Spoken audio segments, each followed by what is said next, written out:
Aquincumi polgárváros észak-déli főútvonalán járunk, amely a táborokat kötötte össze, a Flórián téren található katonai tábort a Szentendrei következő táborral. Bal oldalán azok a kis boltok helyezkednek el, amelyek már a 19. században előkerültek, így látszanak azok a fal részletek, amelyek már ekkor előbukkantak a Szentendrei út alól, és a hozzájuk tartozó hosszú-hosszú küszöbkő részletek. Ezek a boltok ma már lényegesen nagyobb számban feltárva láthatók, ha ma végig sétálunk emellett a főútvonal mellett, akkor több mint 200 méteren követhetjük ezeket a boltokat, egy igazi főutcát, bevásárló utcát alkotva. Az út mind a két oldalán oszlopsorral szegélyezett szakaszt találunk, ez a féltetős rész lehetővé tette, hogy a látogatók mindenféle időjárási körülmények között nyugodtan sétálhassanak és válogathassanak a boltok portékái között. Ezt az útvonalat látjuk most tehát, az egyik oldalon még két oszlop szimbolizálja is az egykori oszlopsort. Ha egy kicsit közelebbről megnézzük ezt az útvonalat, akkor azt láthatjuk, hogy itt bizony korábbi építési periódusok maradványai is megmaradtak, ide tudunk egy kicsit most bekukucskálni, ugyanis úgy tűnik, hogy egy korábbi időszakban, ez pedig a második század, ez az utca még ennél a 10 méter körüli szélességnél is lényegesen szélesebb volt, majd később a növekvő lakosságszám és egyéb igények miatt beszűkítették ezt az útvonalat. Ha egy picit tovább sétálunk és átnézzünk a szemben lévő oldalra, akkor ott a piacépületet, a húspiacot, a Macellumot láthatjuk, és ezen az oldalon pedig tehát a kis boltokat, amelyeknek csak a fal részletei látszanak, ezek lógnak ki a Szentendrei út alól. Érdemes egy pillantást vetni a küszöbköveikre is, ezek a széles küszöbkövek vályatokkal voltak ellátva, ezekbe lehetett falapokat, faajtólapokat tolni, és ezekkel lehetett éjszakára elzárni ezeket a bizonyos boltokat. Néhány helyen még a záró retesznek a maradványai, lyukjai is megfigyelhetők. A boltokhoz hátulról raktárhelyiségek is tartoztak, ezeket ma csak a Szentendrei út felől lehet látni, a vízvezeték pillérsora mögött bújnak meg ezek a raktárhelyiségek, amelyekhez lépcső vezetett, és nagyon sok helyütt még kőkeretes ablakok is megmaradtak. Ha sétálunk végig az út mentén, akkor ezekhez a boltokat lehet kicsit közelebbről is megtekinteni, amelyeknek nagyon része sajnos ma is a Szentendrei út alatt van, tehát a pontos belső beosztásukat, esetleges felépítményüket egyelőre sajnos nem ismerjük.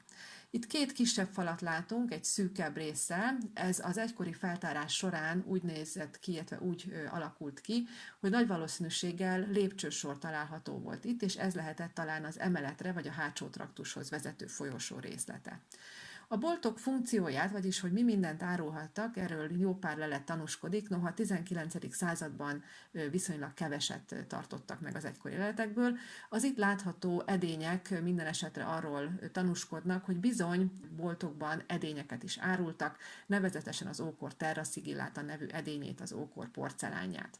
Ha tovább haladunk az út mentén, akkor további boltokat látunk, ezen a rekonstrukciós kisfilmen pedig azt tudjuk megnézni, hogy hogyan is nézhettek ki valójában ezek a kis boltok egymás után, különböző funkciókkal. Sajnos a nagy részük Aquincumban ilyen állapotban nem maradt meg, de párhuzamokból, elsősorban Pompejből, Osztiából rekonstruálhatjuk egy-egy bolt funkcióját, belső berendezését. Hát nyilvánvalóan nagyon sok olyan árut is tartottak, amelyeknek régészeti lenyomata, régészeti lelete nem maradt fent, elsősorban nyilván élelmiszert és mindenféle más pusztuló anyagból készült tárgyat. Ha tovább haladunk észak felé, akkor szintén további boltokat fogunk itt még látni, egyre szűkülő sávban, hiszen a Szentendrei út különösen az átépítés óta egyre nagyobb területet foglal el. Minden bizonnyal volt úgynevezett termopólium, vagy tulajdonképpen egy kis kifőzde ezen a boltsoron.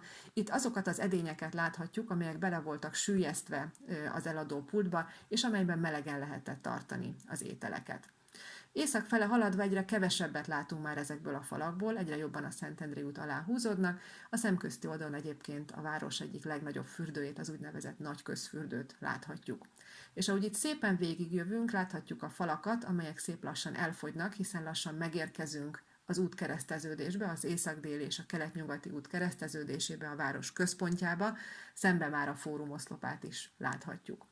Hogy milyen boltok lehettek itt még? Hát többek között nagy valószínűséggel pénzváltó is működött, ez a Gordianus érem, harmadik Gordianus érem ezt szeretné így szimbolizálni. Van egy feliratos oltárkövünk, egy bizonyos Corinthus nevű Numularius pénzváltónak az oltárköve, aki egy felszabadított rabszolga volt, és feltehetően urának bankügyleteit folytatta tovább, ebben az üzletben dolgozhatott, és feltehetően meglehetős vagyonra is szert, hiszen a végén már oltárkövet is tudott állítani.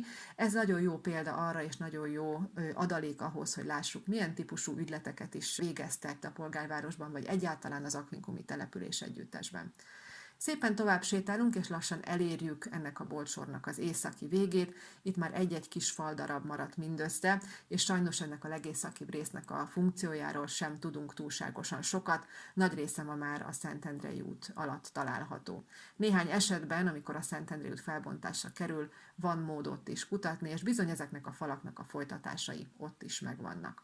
Itt most egy kicsit vissza tudunk tekinteni az út teljes vonalára, ennek a Bevásárló utcának a teljes sorát végig tudjuk itt most nézni, és ismét egy rekonstrukciós részlet arról, ugyanebből a nézőpontból, hogy milyen boltokat kell elképzelnünk, milyen méretű helységeket kell elképzelnünk.